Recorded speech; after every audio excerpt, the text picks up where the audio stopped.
시청자 여러분 안녕하십니까? VOA 뉴스투데이 시작합니다.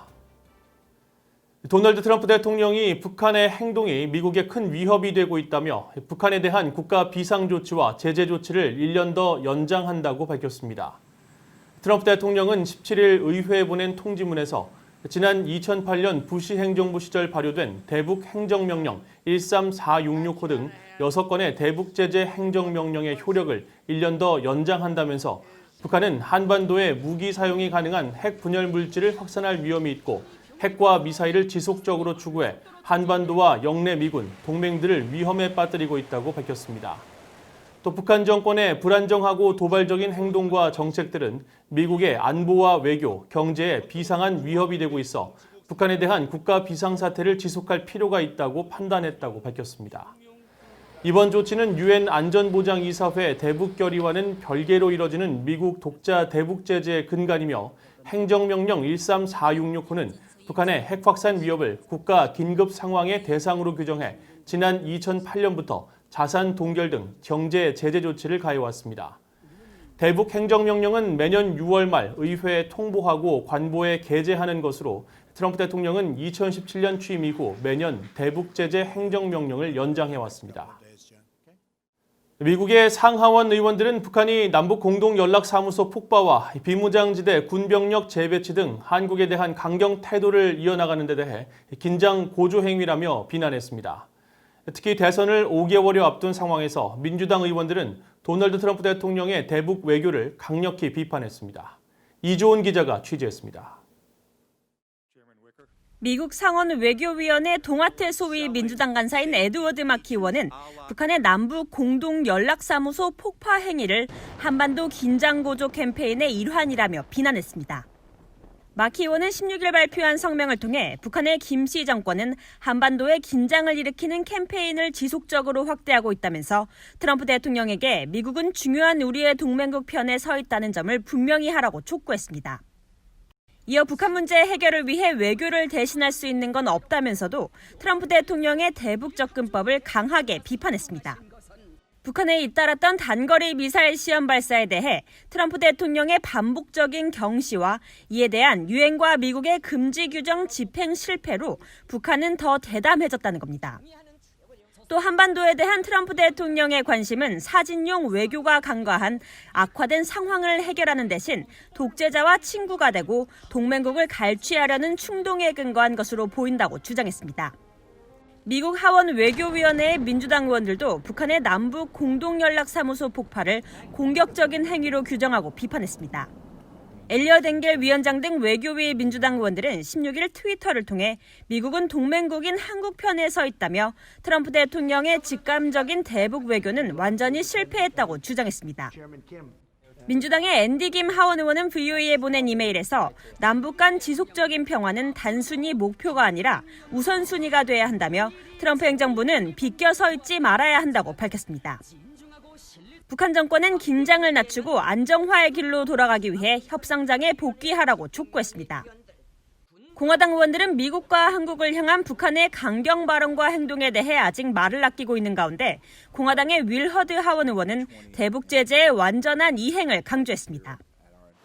허드 의원은 북한의 최근 행동은 북한 정권 스스로 약한 입지를 보여준다며 북한이 협상에 복귀할 때까지 미국과 동맹국들의 완전한 대북 제재 이행과 협력을 촉구했습니다.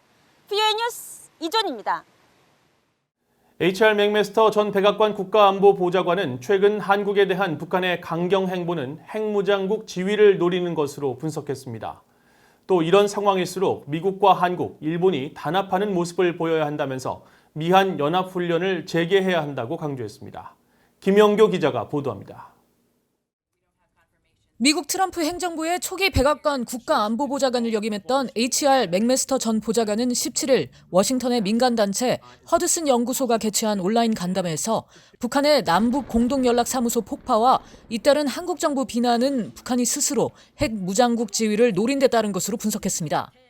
The regime is probably desperate to get back to the cycle of provocation, extortion of concessions, in exchange just for the willingness to talk, after which they'll drag out long negotiations end with a weak settlement that locks in the status quo as the new normal. And the status quo, they hope, is a status quo of a nuclear-armed North Korea.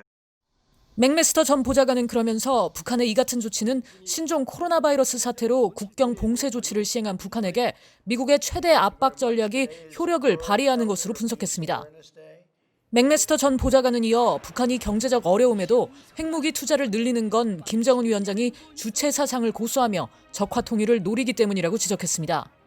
Believe that this nuclear capability would be the first way to push the United States off the peninsula, and then use that as the first step to unifying the peninsula, red-colored unification or under the red banner. 맥메스터 전 보좌관은 북한의 이 같은 위협에 대해 미국과 한국은 효과적인 군사적 대응을 보여줘야 한다면서 오는 8월로 예정돼 있는 미한 연합훈련을 재개해 강한 모습을 보여야 한다고 밝혔습니다.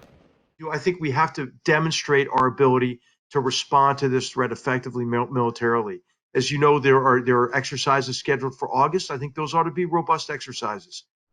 맥메스터 전 보좌관은 이어 미국은 외교적 측면에서 한국, 일본과 조속한 방위비 분담금 협상을 타결해 미한, 미일 관계가 강하다는 것을 보이고 모든 북한 도발은 미국과 한국, 일본을 하나로 단합시키는 계기가 된다는 것을 북한과 중국에게 보여줘야 한다고 밝혔습니다.